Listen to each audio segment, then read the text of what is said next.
반갑습니다. 옆에 분들 한번 인사하시죠. 반갑습니다.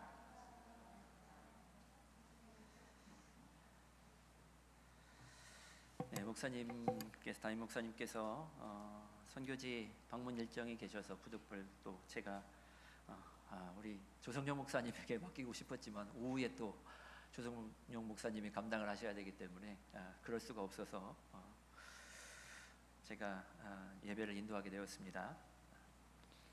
먼저 광고 하나 드리고 말씀을 나누도록 하겠습니다. 우리 주보에도 광고가 실려 있는데요. 7월 1일부터 매주 토요일 저녁 7시 30분에 구원사적 성경 읽기가 진행이 됩니다. 신청들 해주시기 바랍니다. 성경을 바르게 읽고 보는 것은 굉장히 중요합니다. 바르게 읽는 법을 알지 못하면 주관적인 해석이 거기에 반드시 나타나게 되죠. 그러면 어쨌든 주관적인 해석으로 해석하다 보면 나에게 유리한 방향으로 성경을 보게 되거든요. 그럼 치우칠 수밖에 없는 거죠. 그런 어쨌든 그렇게 성경을 바르게 읽을 수 있는 그런 관점을 가지고 프로그램이 진행이 되니까 많은 분들 참여해 주시면 좋겠습니다. 네, 오늘 말씀은 이제 누가복음 말씀입니다. 우리가 성경 복음서가 4가지가 있는데 마태, 마가, 누가 복음을 우리가 공관 복음이라고 말을 합니다. 어떤 공통된 이런 관점 그러한 것들이 있는 것이죠. 요한복음과는 달리. 그래서 공관 복음이라고 부릅니다. 그러나 그 가운데서도 우리가 오늘 보게 될 누가복음은 마태나 마가복음과는 사뭇 좀 다른 그러한 다른 점들이 나타납니다. 우리가 읽은 본문 그 뒤쪽에 51절에 가보면은요, 예수님께서 이러한 마음으로 결단을 하시는 것을 볼 수가 있습니다. 예수께서 승천하실 기약이 차감해 예루살렘을 향하여 올라가기로 굳게 결심하시고, 예수님께서 때가 이르렀기 때문에 예루살렘을 향해서 올라가기로 그 사역의 완성지인 십자가를 향해서 가시기로 굳게 결심을 하시는 그러한 장면이 나오죠. 이때부터 이제 예루살렘을 향한 여정이 이제 시작이 되는 겁니다. 근데 이러한 예루살렘을 향해서 예수님께서 결심하시고 가시는 이런 과정들이 예루살렘을 향한 여정이 마태나 마가에서는 아주 간략하게 다루고 있습니다. 그런데 반면 누가복음에서는 거의 10장에 걸쳐서 다루고 있거든요.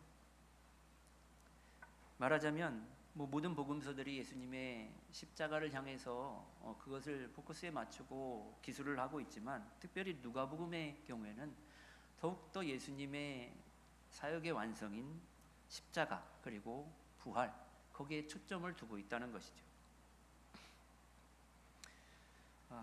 오늘 본문의 상황도 예수님이 이러한 결심의 마음을 결의를 다지는 그런 마음을 배경으로 밑바닥에 깔려 있는 상태에서 우리는 이 말씀을 대해야 할 것입니다. 오늘 본문의 상황은 예수님께서 앞서 제자들에게 복음을 전하고 또 병을 고쳐주고 하는 일들을 하도록 하기 위해 권능을 주시고 보내시는 상황이 나옵니다. 그리고 제자들이 그 일들을 감당하고 복음을 전하고 병든 자들을 고쳐주고 돌아오지요. 의기양양하게 돌아옵니다. 놀라운 기적의 역사들이 나타났거든요. 병든 자들이 고침을 받았고 하나님 나라가 전파되는 그러한 일들을 감당하고 돌아왔기 때문이죠.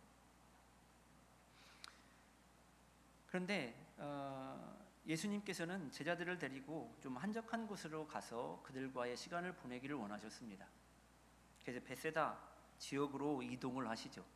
그런데 많은 사람들이 그 사실을 알고 몰려옵니다. 예수님을 따라오는 거죠. 그곳에서 오병이어의 사건이 발생을 하죠. 무려 모인 수가 성인 남자만 5,000명이었습니다. 인사는 인해를 이루는 현장이었던 것을 우리는 알 수 있습니다. 그 일이 있고 나서 사람들이 나를 누구라 하느냐라고 예수님이 제자들에게 물으십니다. 말하자면 오병이어의 사건을 가운데 몰려있던 수많은 사람들, 그 사람들이 예수님에 대해서 어떻게 평가하고 어떻게 인식하고 있는가, 라는 것을 묻고 계신 것이죠.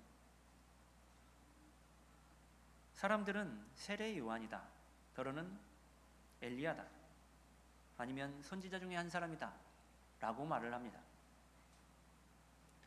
그들은 분명히 예수님께서 떡 5개와 물고기 2마리로 수많은 사람들을 먹이시고도 남는 역사를 이루는 그 현장에 있었거든요. 그 일들을 경험을 했습니다. 그런데도 이들이 예수님에 대해서 평가하는 것은 그냥 선지자 중에 한 사람, 아니면 죽었던 사람이 환생한 한 사람, 이렇게 여기고 있는 거죠. 근데 이들의 이러한 예수님에 대한 평가는 이 기적을 경험하기 전에도 동일했습니다.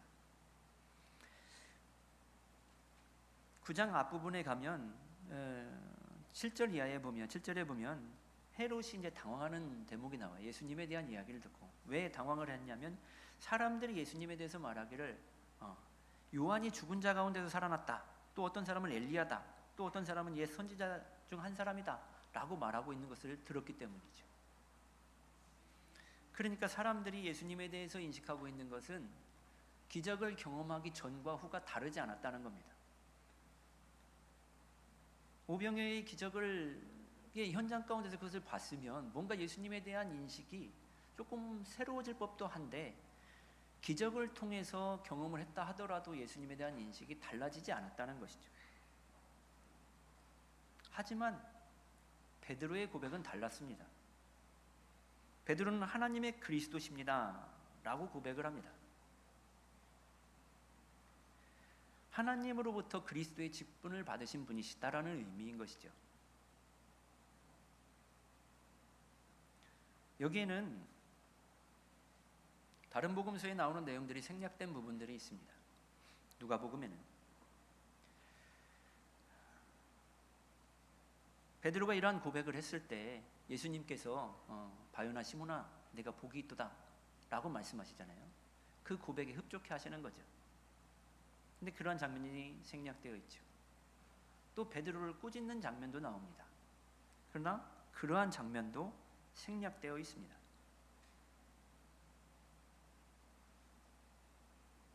예수님은 오직 그리스도시라는 것에 초점을 두고 있기 때문입니다. 베드로는 하나님의 그리스도십니다 라고 고백하는 그 고백과 마찬가지로 누가가 베드로의 고백을 하나님의 그리스도십니다 라고 기록하고 있는 의도와 마찬가지인 것이죠. 그것처럼 예수님의 그리스도시라는 부분에만 초점을 두려 하기 때문에 그러한 부분을 생략하고 있는 거죠. 그리스도는 메시아라는 뜻입니다. 기름 부음 받은 자죠.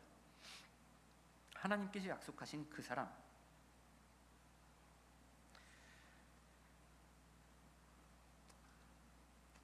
그리스도는 메시아, 기름 부음 받은 자는 구약에서 3가지 직분으로 나타납니다. 왕과 제사장과 선지자 직분입니다. 선지자는 하나님의 말씀을 받아서 전하는 사람들이죠. 진리를 전파하는 사람들입니다. 제사장은 제사를 통해서 백성을 거룩하게 하고 하나님과의 그런 관계를 회복케 하는 그러한 직무를 담당하는 사람들입니다. 왕은 하나님의 의로서 통치를 하는 것이죠. 그래서 의의 나라를 이루는 겁니다. 의의 백성을 세우는 것이죠. 구약의 이 세 직분이 신약에 와서는 성육신하신 예수님에게로 통합이 됩니다. 예수님이 홀로 이 3가지 직분을 감당하시는 것입니다. 사도 바울이 에베소서 4장 24절에 이런 말씀을 하는 것을 우리는 볼 수 있습니다. 하나님을 따라 의와 진리의 거룩함으로 지으심을 받은 새 사람을 입으라. 죄인이 새롭게 되는데 하나님처럼 새롭게 되는데 어떻게 되어야 되냐면 무엇으로 새롭게 되느냐? 의, 진리, 거룩이라는 것이죠. 이것이 바로 구약에서 기름 부음 받은 직분인 새 직분, 왕, 제사장, 선지자, 이것과 관계되어 있는 것입니다. 말하자면 예수님의 사역이 바로 의와 진리와 거룩함으로 새 사람을 만드시는 그러한 사역인 것이죠. 지금 우리 교회가 이 사역을 이어받고 행하고 나가는 겁니다. 선지자로서 하나님의 말씀을, 선지자 사역으로 하나님의 말씀을 증거하고 진리를 전파하는 거죠. 바른 진리를.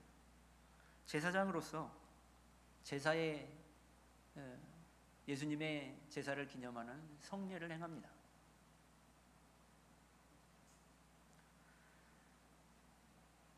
의의 왕의 사역으로서 의로운 통치, 말하자면 하나님의 의에 합당한 교회를 세우기 위해 권징을 행하죠.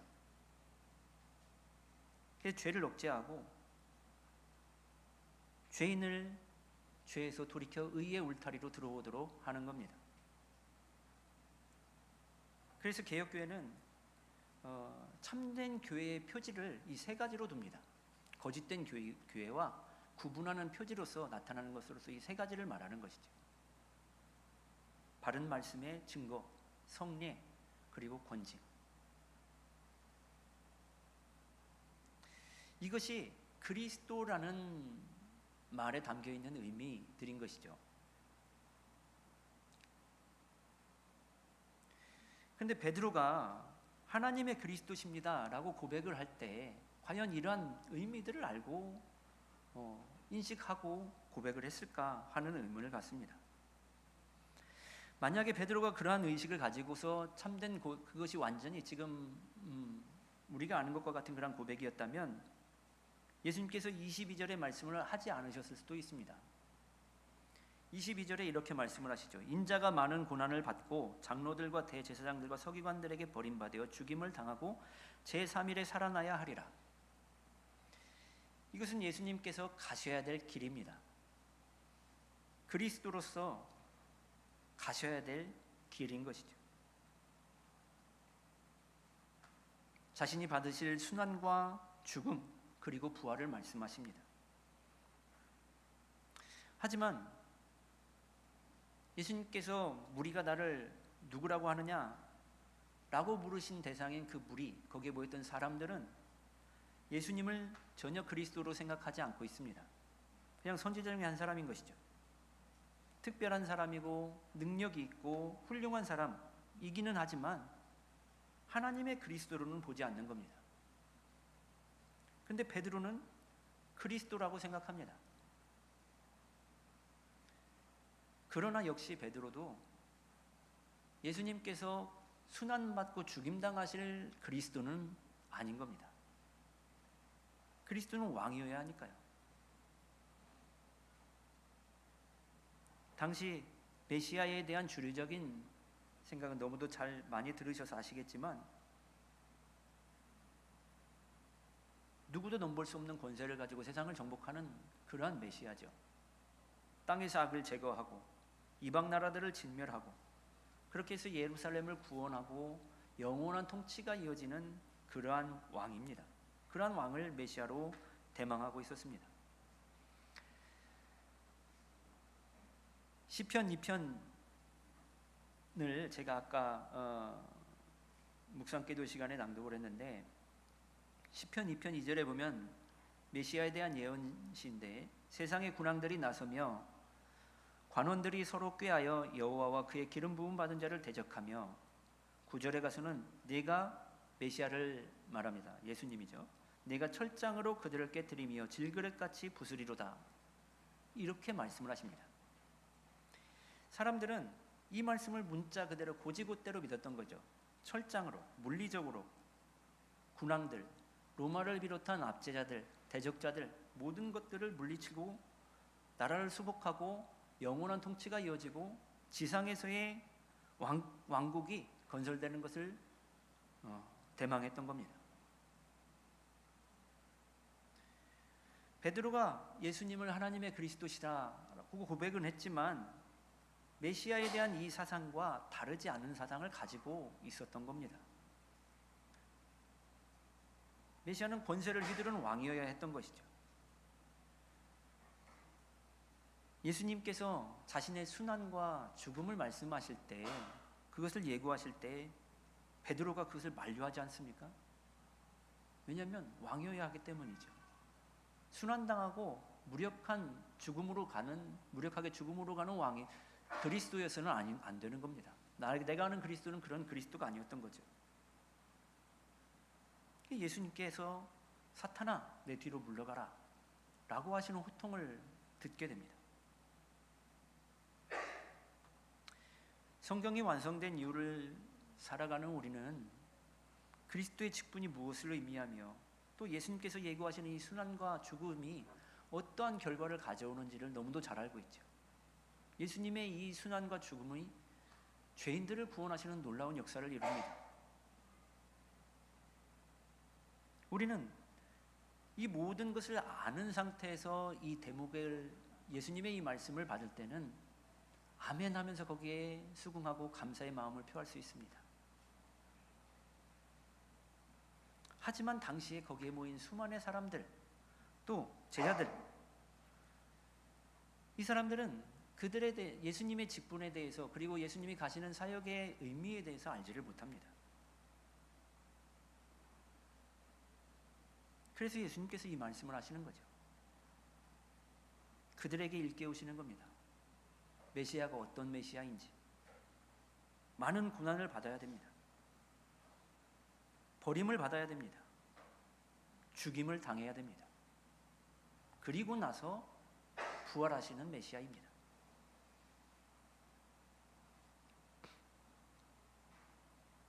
예수님께서는 반드시 그 길을 가셔야 하기 때문에 제자들에게 이 말씀을 하십니다.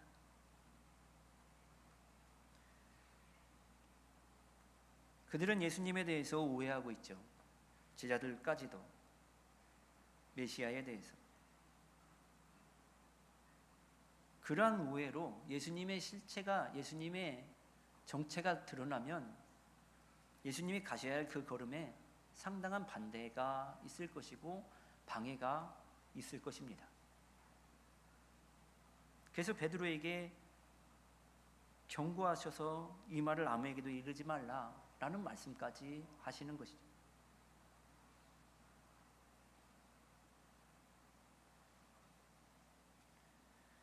그리고 예수님께서 그러한 자신이 어떠한 메시아인지를 말씀하시는 이유는 그 길로 제자들 보고 따라오도록 하기 위함입니다.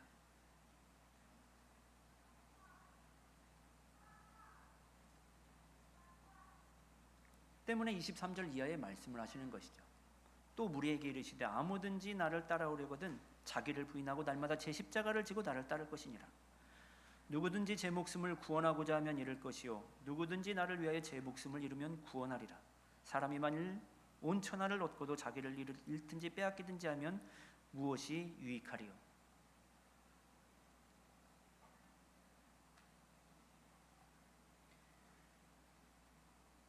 예수님께서는 자신이 가시는 길이 어떠한 길이고 그리고 너희가 와야 될 길이 어떠한 길인지를 말씀하고 있는 겁니다. 예수님께서 무리에게 이르시되라고 하잖아요. 무리에게 이르시되. 근데 이때의 무리는 18절의 무리와는 다른 무리입니다. 말도 달라요. 18절에서는 거기에 있는 군중을 대상으로 하는 무리의 의미를 갖는 말이면 23절에서의 무리는 제자들을 포함한 온갖 모든 이란 뜻을 가지고 있거든요. 그러니까 거기에 있는 모든 사람들을 향해서 말씀하시는 것이죠. 모든 이에게 말씀하시는 겁니다. 자기를 부인하고 십자가를 지고 매일 날마다 십자가를 지고 나를 따를 것이니라. 말하자면 모든 사람을 어디로 초대하시냐면 예수님의 십자가 고난의 길을 그 행로로 초대하고 계신 것입니다.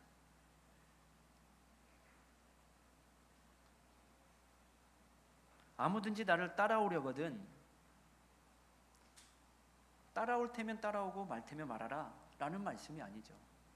그 길로 나를 따라와라 라고 말씀하시는 겁니다. 왜냐하면 그 길이 곧 구원의 길이기 때문이죠.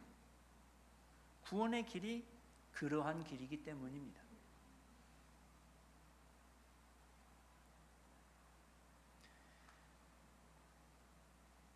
누가는 우리가 보고 있는 이 본문 바로 앞부분에 보면 8장에서부터 여러 가지 예수님의 놀라운 기적의 사건들을 연이어서 기록하고 있습니다. 다른 복음서에는 이러한 일련의 이 기적의 표적의 사건들이 이렇게 연달아 기록되어 있지 않거든요. 바람과 물결을 잠잠케 하시는 사건, 거라사 지방에 귀신 들린 사람, 레기온이라고 하는 군대 귀신이 들린 사람에게서 귀신을 몰아내는 사건, 12회를 혈증을 앓던 여인, 그 여인을 고쳐주시는 사건, 이미 죽은 야이로의 딸, 회당장 야이로의 딸을 다시 살리시는 사건, 그리고 바로 앞선 오병이어의 기적까지.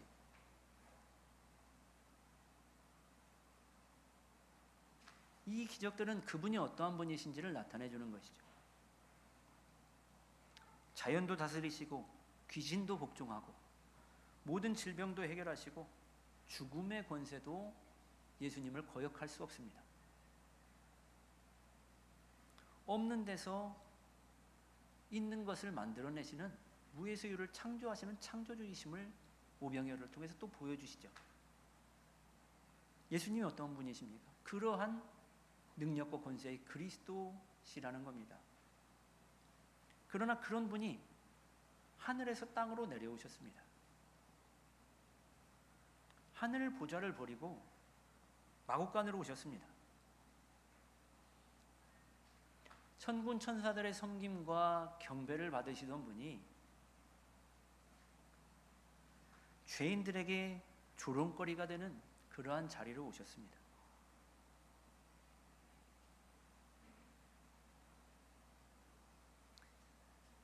그러한 권세와 능력을 가지신 분이시지만 그러한 자리를, 그러한 길을 가셔야 했기 때문에 오신 것이고 그러한 길을 가시는 것입니다.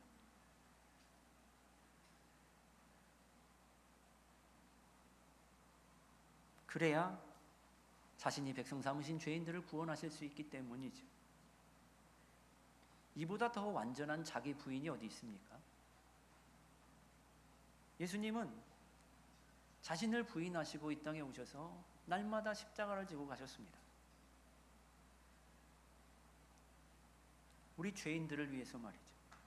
하나님을 거절하고 하나님을 반대하는 자들을 자녀로 삼고 구원하시기 위해서 만왕의 왕이신 예수님께서 죄인들의 종으로 이 땅 가운데 오신 겁니다.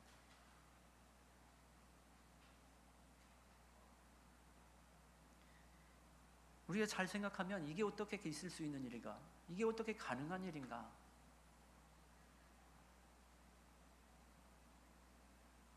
그것이 바로 예수님이시죠.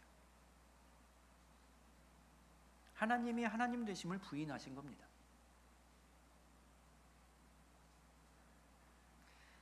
말하자면 예수님께서 계신 곳은, 예수님이 가시는 곳은 예수님과 같이 자기가 부인되어져야만 갈 수 있는 곳입니다. 십자가는 그냥 우리가 고난을 짊어지는 그것을 십자가라고 말하지 않습니다. 죽음이죠, 죽음. 우리는 흔히 누군가 나의 발목을 잡으면 저 사람은 나의 십자가다. 아니면 내가 평생 돌봐야 될 나의 아픈 가족이 있다면 그 사람은 나의 십자가다. 아니면 나를 괴롭게 하지만 끊어낼 수 없는 무엇이, 그것이 나의 십자가다 라고 말을 합니다. 하지만 십자가는 죽는 겁니다. 죽음이죠. 자기 부인이 곧 십자가인 겁니다. 죄로 부패하고 오염된 내가 부인되어지는 거예요. 그런 내가 죽는 겁니다. 자기 부인이라는 말은 매우 강력한 의미를 가지고 있습니다. 관계를 완전히 싹둑 잘라내는 것, 그러한 의미를 가지고 있습니다. 그것을 완전히 거절하고 결코 함께하지 못하는 겁니다. 그 대상이 바로 자신인 것이죠. 남이 아니고 타인이 아닙니다. 사역이 아니고 일이 아니라 바로 자신인 겁니다. 탐욕으로 물들어 있는 나, 남들에게 대접받기 원하는 나, 칭찬받아 어깨가 올라가기를 원하는 나, 그런 모든 것이 인간의 부패한 정욕에서 나오는 욕구들입니다. 예수님이 부인하신 자기 부인, 하나님이시면서 부인할 거 없는 하나님이신데 자기를 부인하시고 이 땅 가운데 오신 완전한 부인, 예수님의 그 길을 따라가는 사람, 그 사람이 그리스도인이고 예수님의 제자가 되는 것이죠. 오늘날 어느 교회를 가든지 교회 예배에 참석하면 복음으로의 초대를 받습니다. 예수님에게로 초청을 받는 것이죠. 그 초대를 받고 많은 사람들이 나아가는 것은 건강, 부유, 번영, 자기 소원 성취, 아니면 평탄한 인생, 그러한 것을 목적으로 두고 나아가는 자리, 목적으로 두는 곳입니다.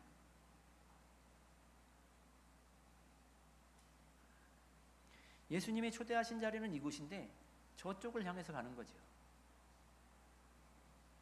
거기는 예수님이 계시지 않는 곳인데 말입니다. 혼인잔치를 베푼 어떤 임금이 청함을 받은 사람은 많되 택함을 받은 자는 적다라고 말한 것과 같죠. 많은 사람이 초대를 받지만 소수만이 예수님이 계신 곳으로 나아갑니다.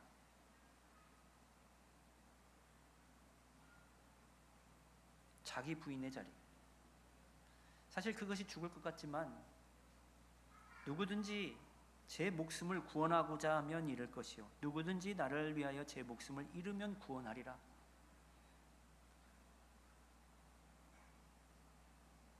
그렇게 하면 죽을 것 같지만 그것이 사는 거거든요. 자기 부인이 되면 죽을 것 같지만 그것이 진정한 생명입니다. 거기에 참된 자유가 있습니다. 부인이 되지 않으면 돈에 매입니다. 명예에 매이고 권력에 매입니다. 인기에 매이고 사람들에게 매입니다. 예수 그리스도에게 매여지지를 않는 것이죠. 예수 그리스도에게 매여져야 예수 그리스도께서 가신 길을 갈 수가 있는데,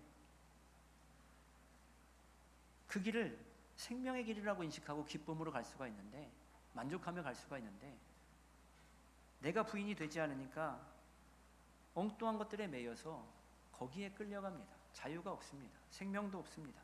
만족도 없습니다. 자신의 생명을 갉아먹어가면서 그 길을 향해 그 길을 가는 것이죠. 사도 바울이 갈라디아서 2장 20절에서 이러지 않습니까? 내가 그리스도와 함께 십자가에 못 박혔나니 그런즉 이제는 내가 사는 것이 아니요 오직 내 안에 그리스도께서 사시는 것이라. 죄된 나는 예수님과 함께 십자가에 죽었다는 겁니다. 예수님에게 매였다는 것이고 자기가 부인되었다는 것이죠. 자기는 그리스도만을 온전히 바라본다는 겁니다. 그리스도만이 나의 생명이고 나의 삶이라는 것이죠. 나는 없는 겁니다. 주님만이 있는 겁니다. 그런 사람은 주님의 주권에 자신을 온전히 내어드리는 것이죠. 나의 목적과 계획과 뜻과 바람, 모든 것을 주님에게 맞추는 겁니다.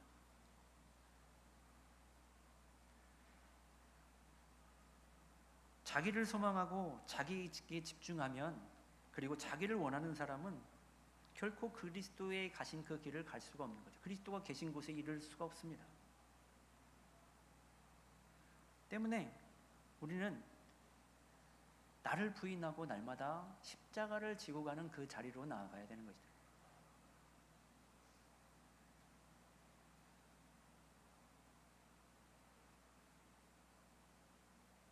그러나 우리 인간이 자기를 부인하고 십자가를 지고 져야 하는 자리, 죽는 자리로 나아가는 것이 그게 얼마나 고통스럽고 힘들고 어려운 일입니까?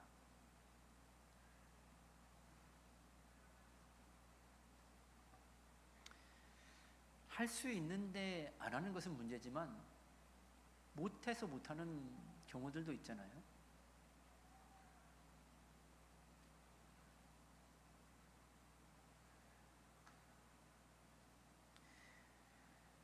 자기 부인은 우리가 그 길을 가야 되는 것이지만 하나님께서 그러한 사람에게 또 자기 부인을 시키십니다. 그러한 길로 몰아가시죠. 그가 하나님께서 택하신 자라면 자기를 원하고 자기에게 집중하고 자기를 소망하는 사람이라 하더라도 하나님께서 자기 부인하도록 만들어 가십니다. 왜냐하면 완전한 하나님 나라로 이끄셔야 하기 때문이죠.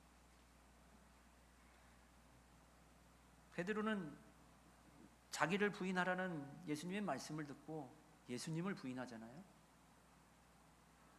자기를 부인해야 되는데 예수님을 부인합니다. 예수님과 눈이 마주치고 통곡하죠. 전에는 할 수 없었던 겁니다. 알면서도 안 되거든요. 그런데 훗날 그는 예수님과 예수님의 복음을 위해서 자기를 부인하고 십자가의 거꾸로 매달려 죽는 그 자리까지 나아가죠. 물론 전승에 따른 이야기이긴 하지만 가능성이 없는 이야기가 아니거든요. 예수님께서 십자가에 거꾸로 매달려 죽었다는 이야기가. 제자들이 다 예수님을 부인했지만 다 십자가에 다 순교하지 않습니까?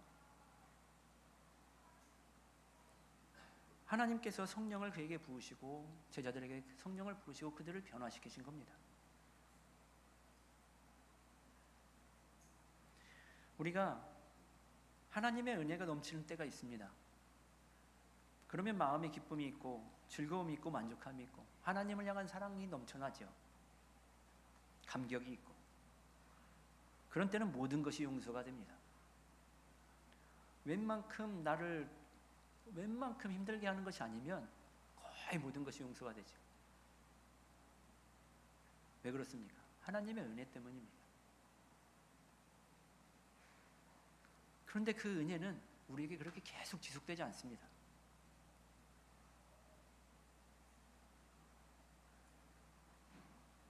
흔히 말하는 첫사랑의 은혜, 그것은 그렇게 계속 지속되는 것이 아니라는 것이죠.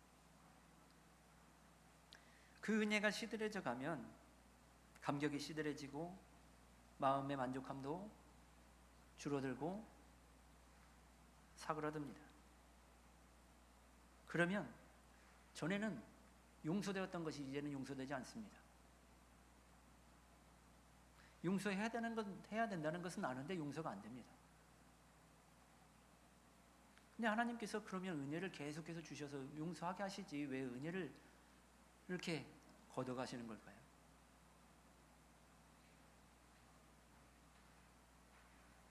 나라는 존재는 누군가를 용서할 실력도 능력도 없는 사람이라는 것을 보게 되죠.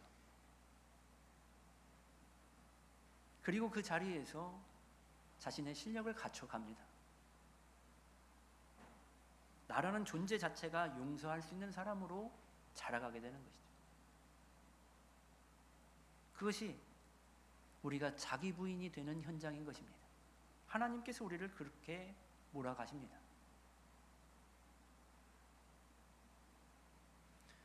우리는 하나님의 그 무한하신 지혜와 능력으로 만드신 하나님의 작품들이잖아요. 그 작품이 고장이 났어요. 그걸 누가 고칩니까? 누가 섣불리 고치려고 달라들었다가 오히려 더 망가뜨리기만 하죠. 하나님이 고치실 수밖에 없는 겁니다. 하나님만이 온전하게 복구시킬 수가 있는 것이죠.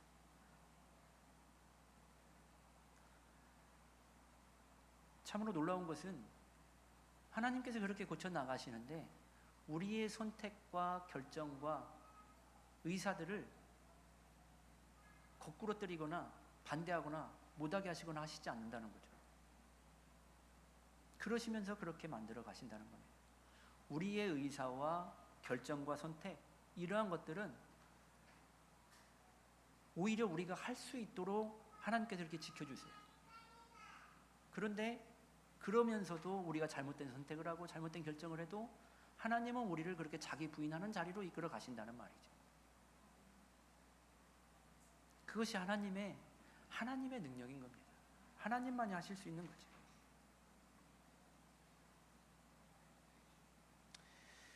우리의 신앙은 내 몫이기도 하지만 하나님의 전적인 은혜이지만 내 몫인 것처럼 나타나기도 합니다.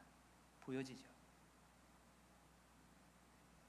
이것이 우리는 균형을 잡고 가야 됩니다. 전적인 하나님의 은혜라고 해서 나는 안 해도 되는 그러한 신앙이 아니라 전적인 하나님의 은혜는 우리의 의사와 결정과 선택, 이러한 것들을 존중하시는 은혜라는 것을 기억하고 우리가 해야 할 수 있는 것들은 하면서 또한 못하는 거라도 좌절하지 말고 실망치 말고 하나님께서 하심을 믿어야 된다는 것이죠. 우리는 번영의 자리로 부름을 받은 것이 아닙니다. 내가 부인되고 죽어야 하는 자리로 부름을 받은 것이죠. 그것은 예수님께서 의와 진리와 거룩함으로 새롭게 되어진 새 생명을 이루는 길로 가도록 하기 위함입니다. 그것이 진정한 우리의 생명인 것이죠. 우리 모두가 이러한 하나님의 은혜와 의중을 알고 우리가 부름받은 자리, 예수님께서 우리를 초대하신 자리가 어느 자리인지를 알고 우리의 목표 설정, 방향 설정을 예수님을 향해서 하는 저와 여러분 모두가 되시기를 주님의 이름으로 축원합니다.